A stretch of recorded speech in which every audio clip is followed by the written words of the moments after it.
থাকো না তুমি আমারই পাশে, ও থাকো না তুমি আমারই পাশে।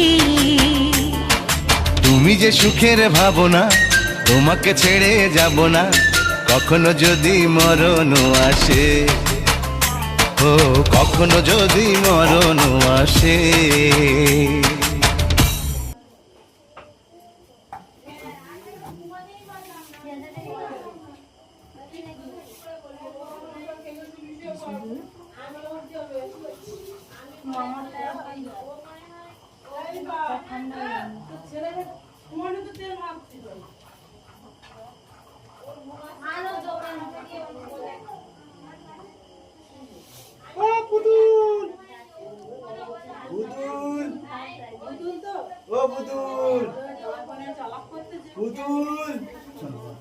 বাবা পুতুল তার কথা বলে না।